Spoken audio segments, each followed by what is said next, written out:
Good afternoon, everybody. As always, my name is JC, and welcome to my channel, Every Man's Thoughts. Spoiler warning, today we break down Episode 6 from Season 1 of Rings of Power, so you've been warned, and with that, let's get started. We start Episode 6 on the precipice of the attack on the Watchtower. Night has fallen, and Adar has gathered his orc armies. Now, there's some interesting subtext I wanted to talk about here. In fact, I didn't catch it until the second time I watched the episode. Adar begins to give a rousing speech to his army to raise their morale just before the attack. Of course, oration like this before a battle is extremely commonplace in television and movies, but when was the last time you saw it from the perspective of the, quote, bad guys? Furthermore, listen to what he actually says.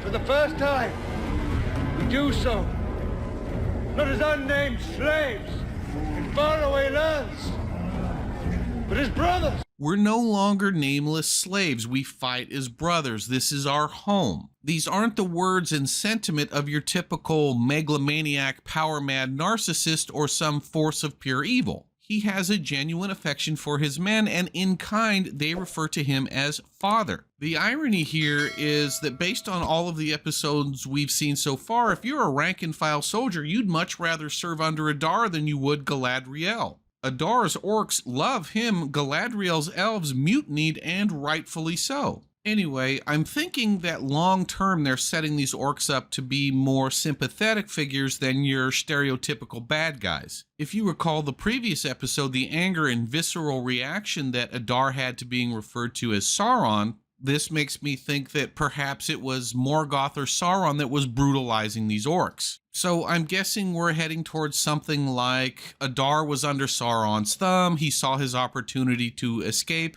and decided to lead what he considers his people to freedom. This is also going to play havoc with Galadriel's sensibilities and her belief that every orc must die. Truth be told, I'm a little apprehensive about this. I can't say this goes directly against Tolkien's writings like so many other things Rings of Power has done. However, I also have to say I don't trust these writers to do this appropriately. Either way, this is all speculation, so let's move on. When the orcs arrive at the Watchtower, it is unexpectedly deserted, and I have to say I was pleasantly surprised. As I said in my previous video, it makes no sense to bottle yourself up in a place you can't escape from, particularly when you have the relic that is apparently the key to Adar's plans. As it turns out, the tower wasn't completely abandoned. Arondir pops up, springs the trap, and crushes a large contingent of orcs underneath the falling tower.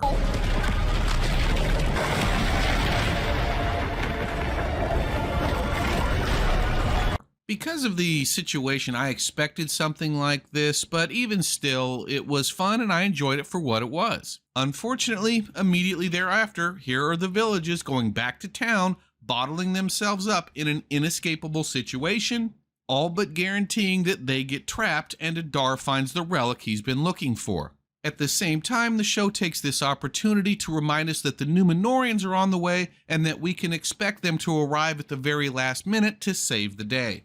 The writers seemingly never miss an opportunity to be either predictable or disappointing. To that point, in the past, I've accused the writing staff of stealing stories from Tolkien's other works to fill in the gaps here because they lack the creativity to do it themselves. For instance, Halbrand is the long-lost king of his people who can unite the lands just like Aragorn. Or we have the two hobbit buddies, one of whom who's unnaturally curious, who becomes friends with a wizard. Does that sound like Sam, Frodo, and Gandalf to you? I bring this up because I suspect we're doing it again. In the books, Sauron is battling the elves, so the Númenóreans send an army to Middle-earth to stop him and eventually capture him. And that's exactly what's happening here. Except we know that's not the story they're telling because there is no Sauron yet. So, just like the previous examples, they took the fundamental details of one story and copy and paste, and then tried to call it their own. All of the legendary original source material they could have stuck to, or this huge, beautiful open world they could have explored, and all they could come up with is cheap carbon copies of stories that have already been told, thereby diminishing them both. Although the series is usually carried by impressive visuals and an amazing soundtrack, the battle in those regards was unremarkable. However, in turn, the writing team avoided a lot of common mistakes which helped sell the scene and make up the difference. I truly appreciated that they avoided the cliche of your average untrained villager, particularly the elderly or smaller women, being equal warriors to the orcs. They also didn't make the mistake of having the orcs being completely hapless. To the contrary, their leader was actually quite clever in having the villagers kill their own and betray their defenses. That being said, there was nothing particularly special about the flow or choreography of the battle. Unfortunately, once again, something that had the potential to be a signature scene for the series was instead rather bland and yet another missed opportunity. Despite that, there are a few scenes I'd like to highlight as I think they're worthy of further review. First, when Adar realizes the battle is turning, he calls over Uncle Touchy to let him know he has a task for him. This sets up the big twist at the end. I've always appreciated that when you have a big twist or similar plot contrivance, you give the audience the evidence on screen prior to the event. This scene, combined with the number of times the burlap wrappings conspicuously changed hands without the relic being viewed, gave the viewer more than enough opportunity to suspect that something's up. The next was the scene where Halbrand chased down Adar and was about to kill him. Halbrand asks Adar if he remembers him and tells Galadriel that she doesn't know what Adar has done when she asks him not to kill him. This is an overt reference to some shared history between the two. Now, your mind naturally races towards some atrocity that Adar may have previously committed to other people in the Southlands or even Halbrand's family. However, I would remind my viewers that there are many people, including myself, who strongly suspect that Halbrand is actually Sauron in disguise. In fact, later in the episode, Adar looks at Halbrand and says, "Who are you?" in a manner that would suggest he perceives Halbrand isn't who he's pretending to be. Halbrand simply walks away and doesn't answer the question. Who are you?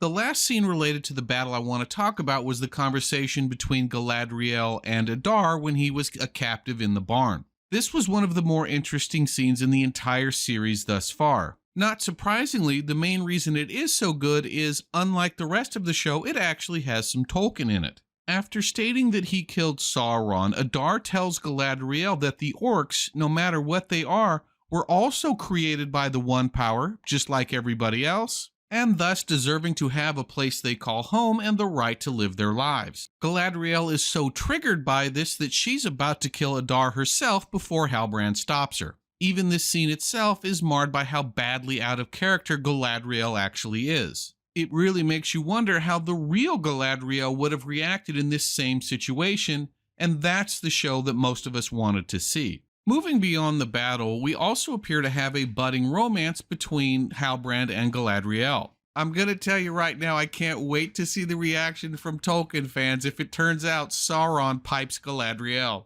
Immediately thereafter, we transition to the feast where Halbrand is pronounced king. When I review these episodes, I often refer to missed opportunities, and here's yet another one.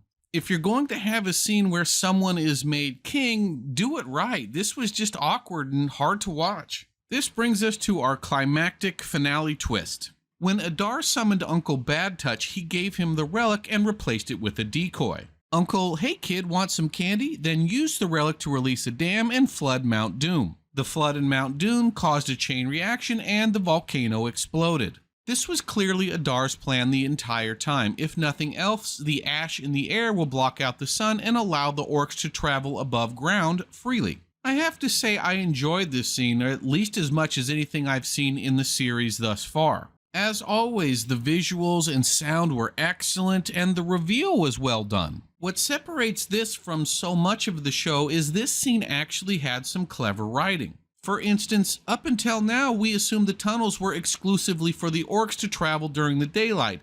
This was an intriguing twist. Second, if you go back to the statue of the Watchtower, it shows someone holding the sword and then water flowing underneath it. I like that kind of foreshadowing. Third, it attributes competence and intelligence to the bad guy. Too many shows reduce the antagonist to a meme or stereotype. One of the few things this show has done well is make Adar a compelling character and not diminish him like they have with Elrond, Celebrimbor, and Gilgalad. And finally, I like this as a Mount Doom origin story. I don't pretend to be a Tolkien scholar, so as far as I know, there is no canonical Mount Doom origin story. In the absence of that knowledge, this works for me. I may not be a Tolkien scholar, but I am a huge fan, and I take it to heart anytime his writings are butchered or disrespected, something this show does a lot of. Needless to say, even though I know it's not canon, I'm very uncomfortable with this show creating origin stories. I just don't trust them or appreciate their interpretation of Tolkien. However, credit where credit is due. I liked the story surrounding Mithril, and I liked this origin story as well. I do have some more thoughts, but I really want to end this video on a positive, so let's wrap it up here. Please consider hitting that like or subscribe button, and I will see you next time.